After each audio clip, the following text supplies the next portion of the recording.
Welcome to the PR Maven Podcast, a podcast all about growing your network and building your brand through traditional and digital networking techniques. I'm Nancy Marshall, the PR Maven and CEO of Marshall Communications. I've been strengthening brands through PR for over 35 years, and now I'm celebrating the success of executives, influencers, business owners, and entrepreneurs from all around the world, all of whom have cultivated their brands and broadened their networks through traditional and digital networking methods.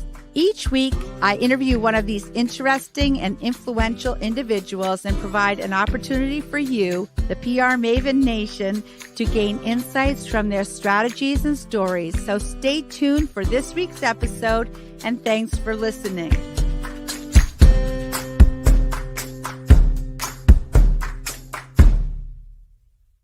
This is episode number 139, presented by Marshall Communications, creator of the 65-step Marshall Plan strategic process. And for those of you who are new to the show, I'm Nancy Marshall, the PR Maven and CEO of Marshall Communications. I want to welcome you. And with me today is this week's guest, Greg Glynn, who's producer for the PR Maven Podcast and account supervisor at Marshall Communications. Greg, welcome to the PR Maven Podcast. Oh, thank you very much, Nancy. This is so exciting today to be on StreamYard, and I know that we're both very excited about what's ahead for the podcast. Yeah, well, I'm excited, but I'm also a little nervous because it's like this is the first time we've done it by video. You know, previously I've been able to like kind of hide behind the microphone without it. Like I had to get my hair done and everything. Yeah. So I'm going to share Greg's bio for you now. Greg is the perfect guest for today's episode because we have officially transitioned to StreamYard for broadcasting the podcast. And this means in addition to being available on your favorite podcast player, the PR Maven Podcast is now also available on Facebook, LinkedIn, and YouTube. Like, I just love social media because I'm just so social, and now I can socialize everywhere. I can socialize it in person, and I can socialize over the computer, and it's just like the greatest thing. So Greg's broadcasting background and experience helped launch the podcast back in 2018. And I have to tell you, like, 2018 is before 2019, which is what COVID is named for, right? So it seems to be a little bit like, it's like pre-COVID. Instead of having BC, we're gonna have peace pre-COVID, which seems like ancient times. But Greg has helped take the podcast to the next level, and he has his broadcasting degree from Quinnipiac University in Hamden, Connecticut, and he was the play-by-play voice of the Portland Pirates hockey team from 2004 to 2009. He earned his APR, which is accreditation in public relations, from the Public Relations Society of America in 2016. And he has been with Marshall Communications for 12 years, which I also can't believe. Like, how could that be possible? Yeah. I can also mention that we're coming up on officially the 30th anniversary of Marshall Communications on April 1st of 2021, which is like, I mean, well, I did start Marshall Communications when I was 6 months old. So, anyway, so we're going to talk today about podcasting and Marshall Communications' 30th anniversary. So, Greg, today we are video streaming the podcast on StreamYard. As a producer for the PR Maven Podcast, can you talk about this next step and the work that has gone into it? Yeah, absolutely. It's been fun. You have to really want to embrace a challenge to be able to take the podcast to the next level, meaning going to video. And you know me, I've always been a big fan of video. So it was right up my alley to be able to help you do this. You had the vision for it, and we wanted to do it. So just like when you wanted to start the podcast originally, and I didn't know much about how, I mean, obviously we knew a lot about podcasting, but we had no idea where to start. Or how complicated it was. Or how complicated. It's like, I think might have been a good thing. That's easy. You just record it. It's a little more complicated than that. Yeah, and but just like we did back then in 2018, we figured it out, and we also figured this out for StreamYard. This, I think, it would have been amazing to see what would have happened, and for people that are going to try to just go from no podcasting on audio to trying to go directly to StreamYard. That'll be an interesting transition for people if they try to make it, because it's hard to just do a podcast in general. So I'm glad in a way we crawled before we walked, and now we're walking before we run, rather than go from crawling to running. I'm not a very good runner, so I'm not sure. I maybe if I could do a swimming podcast. There you go. But I think that's a one thing is video. It makes it a lot more complicated, and we're going to start to see that, and we do see it a lot now also with people that are producing their own videos, and they're realizing, wow, the time that goes into producing a video, whether you're worried about lighting, whether you're worried about the audio, whether you're worried about dogs barking, there are so many factors that go into video that are going to really be an important part of making a successful podcast. I agree. Well, and then there's all the other steps that we take to share it through social. And then we do the flash briefing, which is available on Alexa. So, for those of our people in our audience that have an Alexa, they should enable the skill of the PR Maven podcast. Yeah. And I think too, a lot of people don't understand what goes into like the show rundown. Like we have 3 pages of notes that tell you how to prepare. So when you have a guest on the show, you've got a bio in front of you. We've already pre-produced a lot of the content. We've done the research on the guest. We've created questions for the guest, and all that's on a document that also goes into a whole nother system we have of scheduling guests. So this isn't just a let's have somebody on the podcast and do it today type of thing. This takes weeks of planning, and then it will take time to produce the post-podcast elements, which now are going to be a lot faster because we are using StreamYard, and this will be live just like we are now. So this will be able to be replayed in real time, which is really exciting. There won't be much editing, and that's exciting, but I can see why you'd be nervous as well. Yeah, right. I don't want to have Nancy's bloopers. So, Greg, according to Infinite Dial, the growth of podcasting is soaring, and there are now 80 million weekly podcast listeners. Why do you think podcasting has really taken off? I think podcasting has really taken off because we are all around so much content these days. And whether you watch the news or whether you read a book and you're interested in a certain topic, or you have a certain hobby, you can't get every little inch of your hobby information for your hobby or your passion in life from the news. They're producing it for you. But when you go and you try to read a book, now you're getting closer to your hobby. If you want to read about, golf, for me, for example, I can read Golf Magazine, which is great. But that, again, still is not actually as deep as I want to go. So if I want to learn about how to chip the ball out of the rough from, US Open thick lie, that's hard to get in a magazine. I can't tell them what I want to read about. But if I want to listen to a podcast about golf, and then I can submit a question, or I can engage with someone who's a very good chipper like Phil Mickelson, and he's going to be on an episode, then I would want to listen to that episode because now they've actually hit that exact thing that I'm looking for.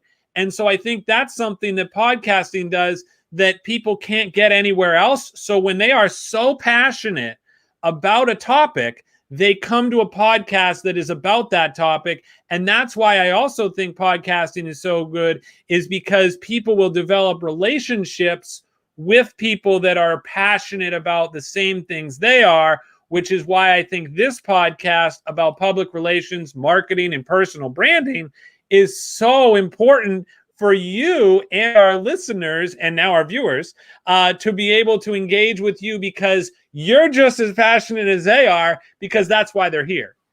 Yeah. Well, I'm thinking about chipping, because I did take quite a few golf lessons, and I do know you use your pitching wedge, and you kind of hold it forward, and you kind of come down on it. You scoop it up. I do remember that from my golf lessons at the Sugar Golf Club. Perfect. See? Although I'm not really patient enough for golf. You have to be really patient to be a good golfer. A lot of deep breathing, a lot of goose frabas. Yeah. Greg and I have a little joke because my son Jamie, from the movie Anger Management, there's an expression which is goose fraba. And that's like when you need to take a deep breath and blow out all your stress. So my son knows me well enough. He can tell just by how I hold my jaw whether I'm stressed or not. And he'll look at me and go, goose fraba. Greg's learned that now too. So podcasting is a great media platform for PR professionals. Can you talk about how pitching a podcast is similar or different from pitching a TV show or a radio show? Yeah, I think this is really important for people that are out there that are listening from a PR perspective. So instead of maybe being able to get away with watching the Today Show and saying, oh, it'd be great if Savannah could do a story about this, or I know that, there's a producer that's looking to book segments. It takes a little less effort to be able to know, because that's national news. So everybody knows who Savannah is, right?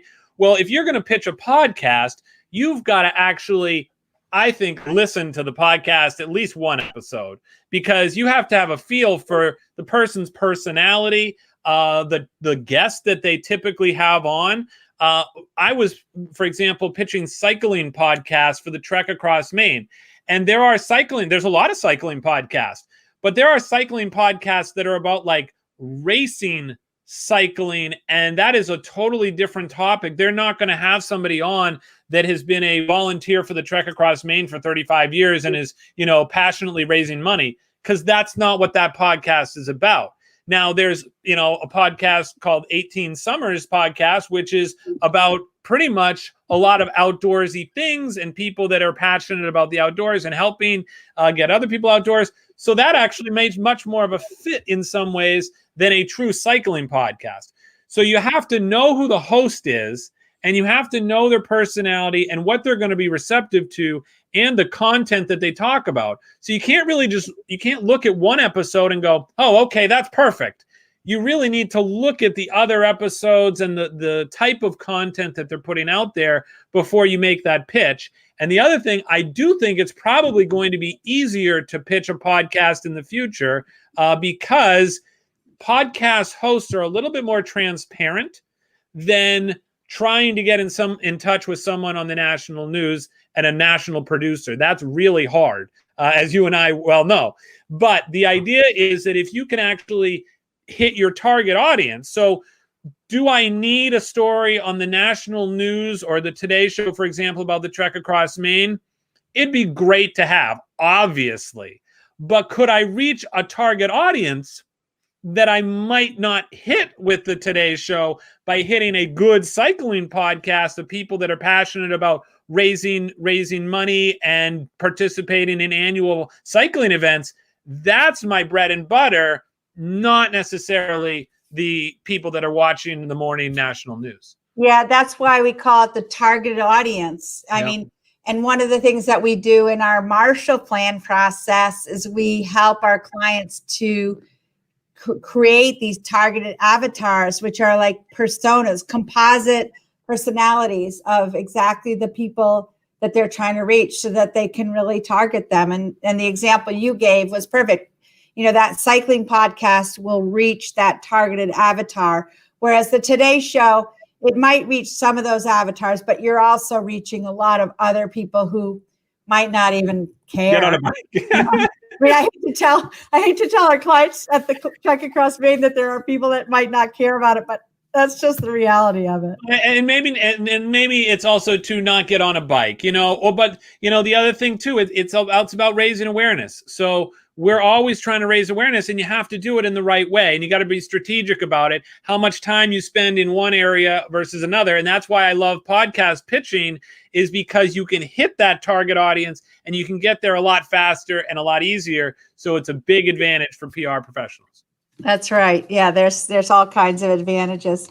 So we're going to continue to hear more from Greg, but now I just want to remind you about free access to my latest book, which is entitled Grow Your Audience, Grow Your Brand.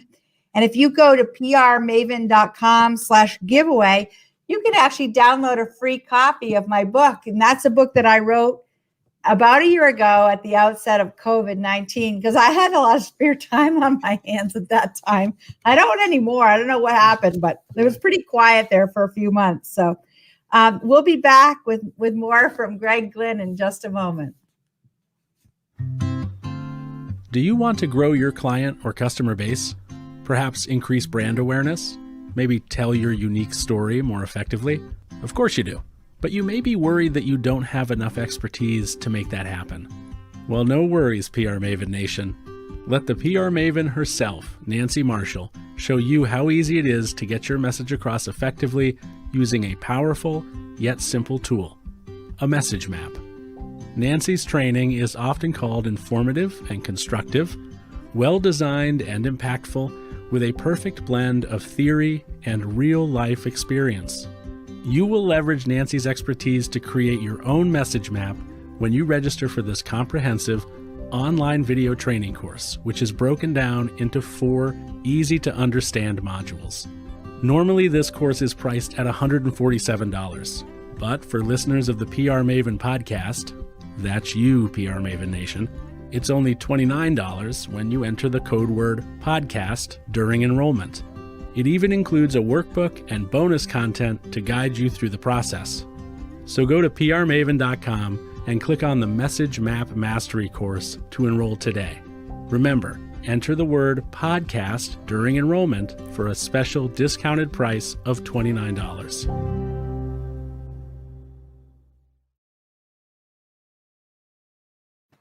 Welcome back to the PR Maven Podcast. And we're talking with Greg Glynn on the podcast today. And Greg, the PR Maven Podcast has won quite a few awards recently, including one from the Maine Public Relations Council. Can you talk about the awards we've received? Yeah, absolutely. This is really exciting. I know that you and I are really proud of the podcast and what we've been able to accomplish, because so much obviously, goes into this podcast on a weekly basis. And we wouldn't be here obviously today without Emma Dimmick, who's here, and also our producer today, and the work that she does and the hours that she puts in, along with all of us to get ready for it, is really incredible. And I think that it's a testament to how far we've come from 2018 to launching the podcast with a vision to obviously have it broadcast in as many places as possible. But we've come a long way. So when you think about it, we've been listed on FeedSpot's top 10 personal branding podcasts to follow, which was really cool. And then this year we won a Golden Arrow from the Maine Public Relations Council. And I think that this really is important because it's recognition of not only the time and the effort that's gone into it, but also the measurement data that we use to create this great podcast for our listeners. We also are always looking at that information, and that's allowing us to pick topics and see what we should be thinking about for our next episodes. We look to see which episodes were the most popular. And if people aren't looking at that information, then they don't know what podcast episodes were popular. So if they're picking episodes or more guests that are not popular and they're not paying attention, then that podcast isn't going to grow very quickly. So you have to be able to look at your information. It's no surprise we've had Tim Cotton on here twice because his episode was so popular. So I think that that's really been something that's really noticeable about obviously the podcast and how successful we've been.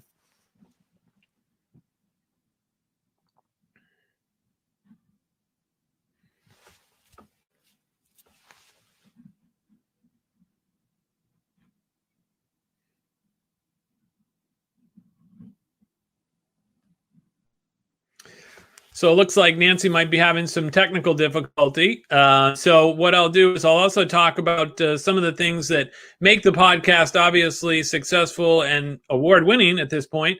A lot of the things have to do with, like I said, the behind-the-scenes stuff, when you look at the show notes and the pre-production that goes into it, all of the planning. So we're talking with our guests, we're inviting the guests, and they're responding to us. We also use a system called Acuity that allows people to see what we're doing and also pick their dates for their schedule of when they want to come on. As you can imagine, trying to schedule a meeting during COVID has been tough enough virtually, but we're trying to schedule a guest on the podcast. And as a result of that, we're using a program that allows us to really cut down on a lot of time and back and forth with our guests who are also very busy. So we wanted to make it as easy as possible. So if you are a guest on our podcast, you'll find that experience very easy. It also makes it easier for us as we put people into our system. So I think that's another reason that the MPRC award was such an important thing for us because we realized that we're doing a lot of things right.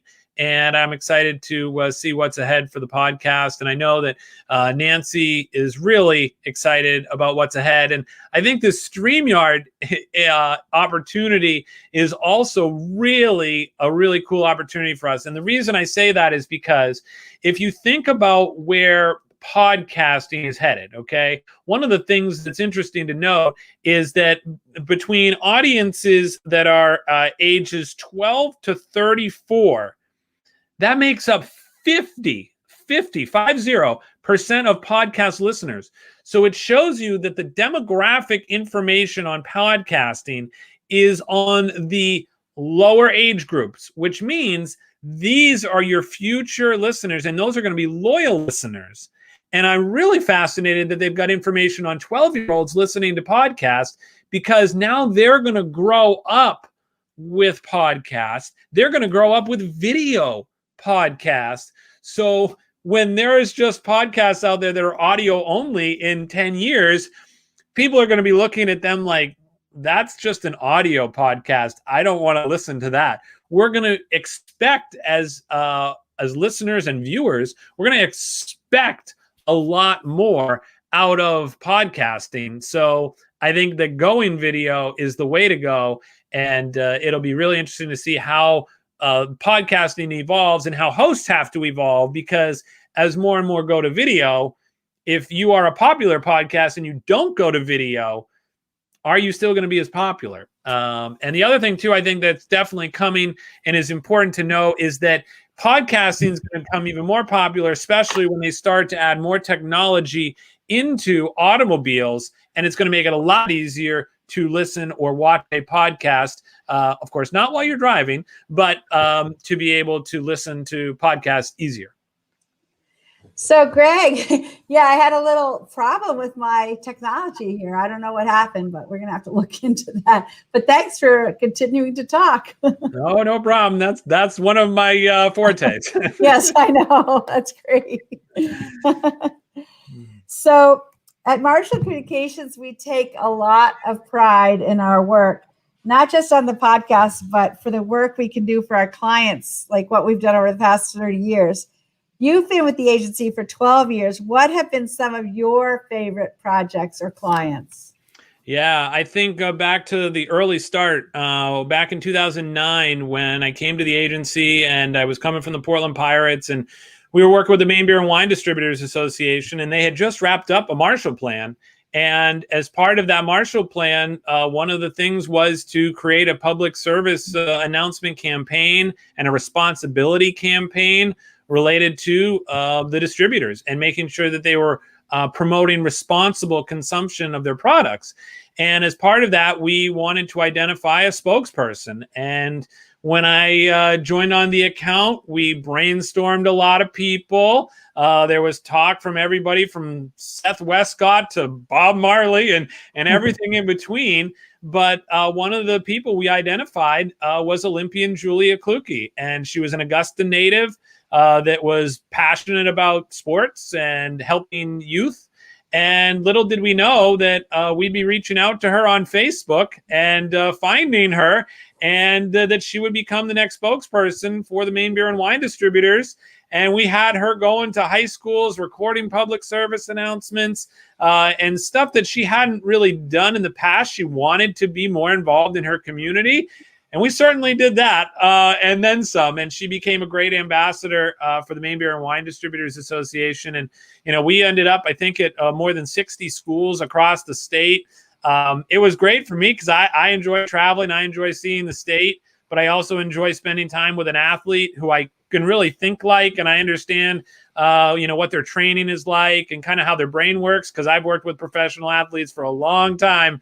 And it's a different breed, and you have to know it, and you've got to understand it because they are passionate about their sport. And when Julia's training at such and such hour, and she's got all kinds of obligations, so you have to be understanding to that and find a way to fit it in and make it work. And we did, and I was thrilled to work with her on it. That was by far and away probably I think also really impactful. You think about not only just the excitement of the sport part, because I like sports, obviously, but when you go into a school and you've got kids just jumping up and down on bleachers and the energy is just about ready to blow the roof off. And now I think about it during COVID, and I realize how fortunate we were to be able to go to high schools and go and do this. I mean, because if Julia's, talking over Zoom to a bunch of kids, 200 kids on Zoom, that's not the same thing. Right. Yeah. That's a great story. Yeah, I really enjoyed that. Well, some of our funniest moments at the agency for me, when I first started the agency 30 years ago, I actually landed Northern Outdoors Rafting Company as a client. And I remember meeting with Susie and Wayne Hockmeyer, who were the owners of Northern Outdoors at the time. I met with them at Sugarloaf probably in January of 1992. And I told them that if they'd hire my agency to do their PR, that I would become a raft guide. And so little did I know actually that I was then going to be not only launching the agency, but having a baby. So I had Craig, who's now 28.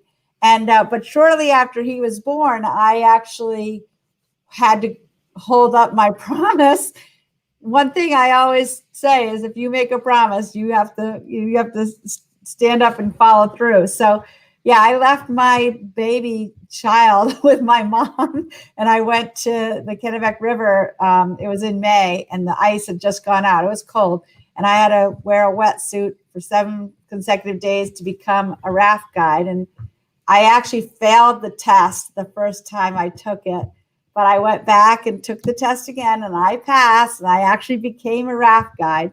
So then actually, while we were doing the guide training, I had contacted Bill Green from News Center, Maine, who had his famous show at the time, Bill Green's Maine. I had asked him to come up and do a story about what's called Flip Day on the Kennebec River, and that's the day that you learn actually what to do if a raft flips over.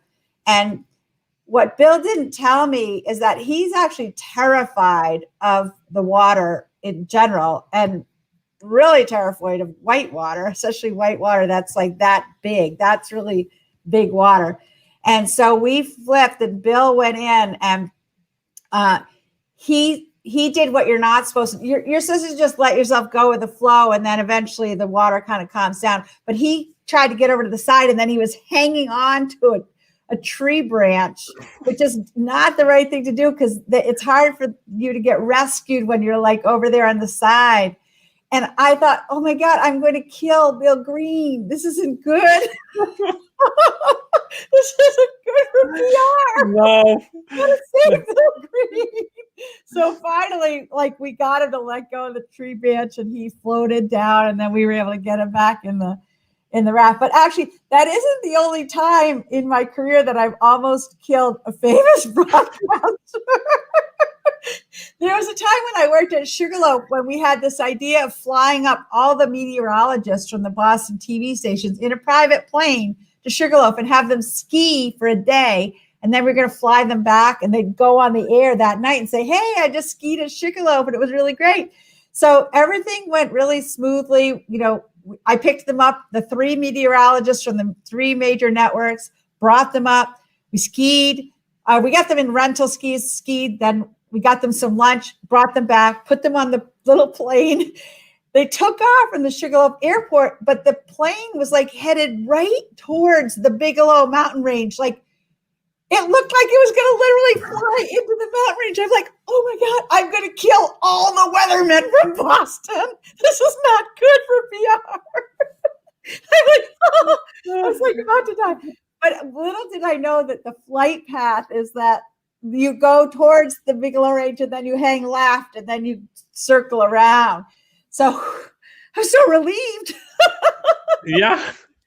So I can. Those are some of the moments from my career that are memorable. Another memorable moment is that shortly after starting the agency, as things started getting really busy, because Sugarloaf was a client in Northern Outdoors, the Victory Chimes Windjammer, and then we had the Moosehead Lake Chamber of Commerce for their Moose Mania event.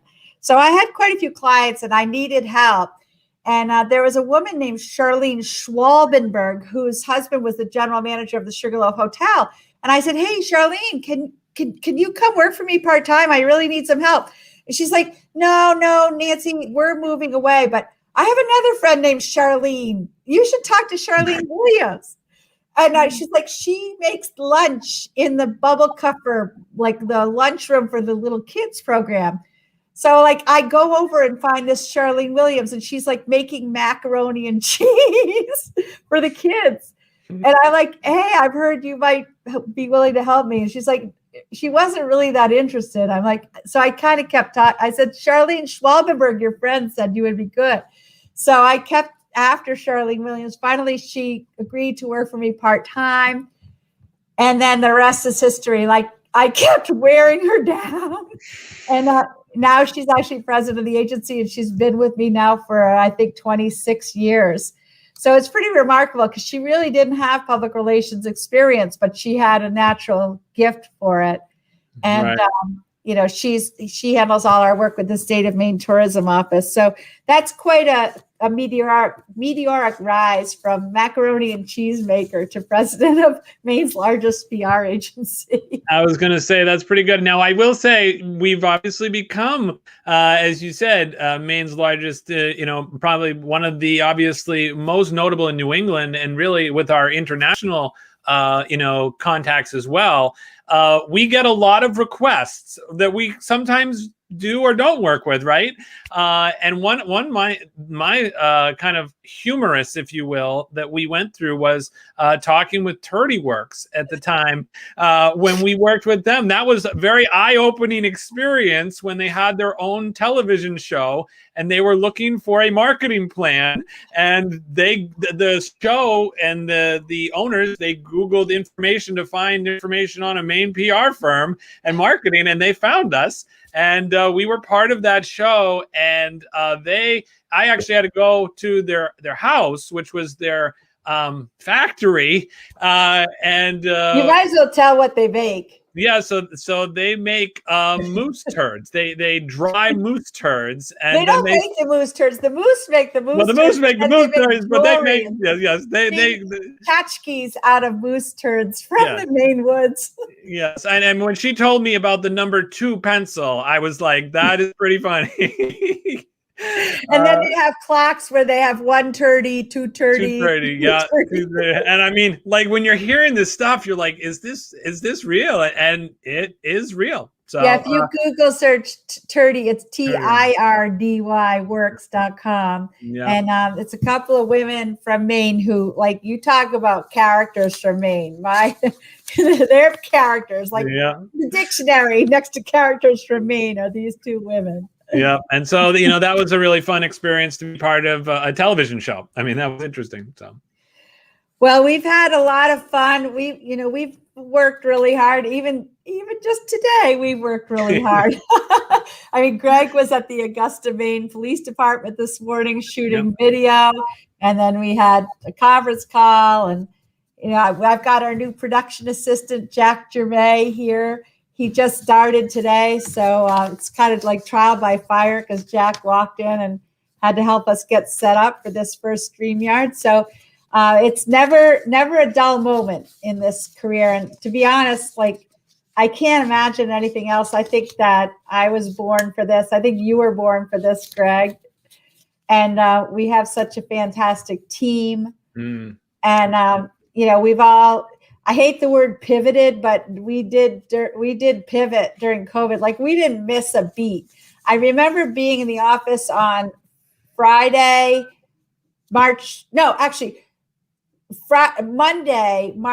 16th, because COVID really shut the world down on Friday the 13th. It's kind of funny. It was Friday, March 13th of 2020. And then we all showed up at work in person on that Monday, and we decided we got to get out of here. And we closed down, and everybody started working from home, and we made it work. So it's pretty remarkable. I look back to the 30 years, right? We're talking about 30 years. Who would have ever thought that we'd be doing PR during a pandemic? I mean, that probably wasn't on your list, Nancy. I didn't even know what the word pandemic. I mean, I've heard of epidemic, but I had to look up. I remember looking up because somebody said to me, on that weekend, "Oh, we're entering a global pandemic." I'm like, I was a little embarrassed. Like, what's the difference between an epidemic and a pandemic? And it's like pandemic is worldwide, like around the world. The other thing too, I think that was interesting about that is that I remember distinctly when Charlene came into the office, and it was like in the days that COVID was like starting to become a thing, and like we weren't really sure what was going on. And I think it was Charlene, and I think she either said something like, "Oh, I'm starting to get worried because there's like 27 cases in Cumberland County." And of course, that's where she was based out of. And I said, "Yeah, that sounds a lot." And she's like, "Yeah, thanks." And I'm thinking to myself, how far we've come from 27 cases to now. I mean, that's just so amazing that this became such a terrible virus. And I also want to say one of the things too that I learned, today from doing this video shoot and talking with a lot of people is there are so many community heroes we don't know about. I learned today that there were people here in Augusta that were delivering meals literally door to door for 6 days a week to people that could not get out of their homes or couldn't afford food. And there's stories like that all over communities across the entire country. And that's why we're here, Nancy, right? As a PR firm, those stories many of them will never get told, Right. And so it's a privilege to be able to be in this role to help people tell their story who in many cases don't understand that this is a huge deal of what you're doing, and we get to tell their story. And that's really cool. Right, exactly. And the way that public relations has evolved, like now, we are literally we're a content company. We're a media company. So how the lines have blurred between the editorial side and the advertising side and the PR side. And in a lot of ways, there's a lot of crossover now that never existed before. So I would have, if you had told me 5 years ago that I would have my own show at some point, I'd laugh. I'd say, no, I'm in the business of pitching people who have shows. But, the whole premise of the book that I wrote, Grow Your Audience, Grow Your Brand, is all about identifying an audience for your personal brand or whatever brand you're representing, and then telling your story. So just today, we've shared some of our stories. And I do want to say, for those people who have either, lost loved ones during COVID or, had illness that has impacted them permanently, or even illness that has impacted them for any length of time, knock on wood, all of us on our team have stayed healthy.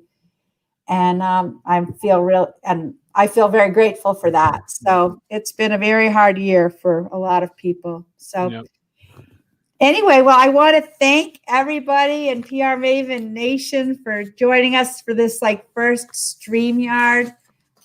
Tomorrow, I am going to be interviewing Tom Caron, TC, from the Boston Red Sox. I'm very excited about that. I'm boning up on the names of the Red Sox players. But we have a lot to talk about other than the Red Sox players themselves. And so I'm looking forward to that.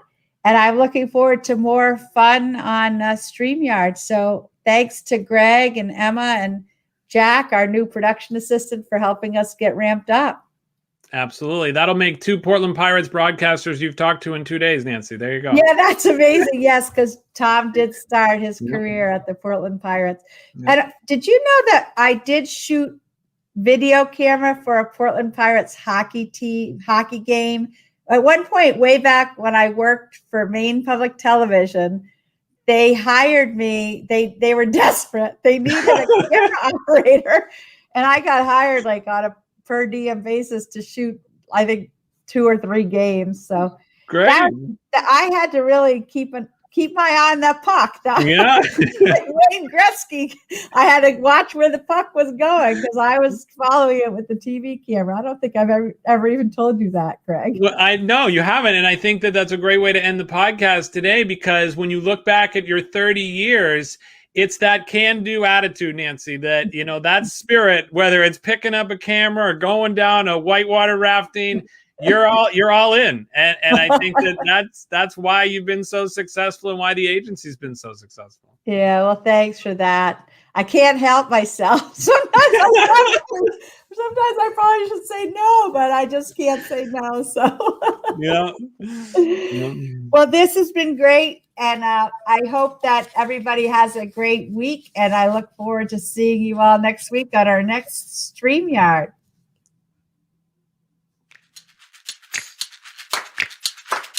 Thanks for listening to this episode of the PR Maven Podcast. I invite you to share a review of the podcast on iTunes or your favorite podcast player. Be sure to subscribe to our podcast so you never miss an episode. You can also join the PR Maven Nation on Facebook. It's free to join, and it's a great community of like-minded individuals who are all looking to learn and grow from one another. If you use an Alexa device, use your Alexa app to search the skills and games section to find and enable the PR Maven Podcast Flash Briefing. This will give you access to exclusive content and more PR and marketing advice. Thanks again for listening, and have a great rest of your week, PR Maven Nation.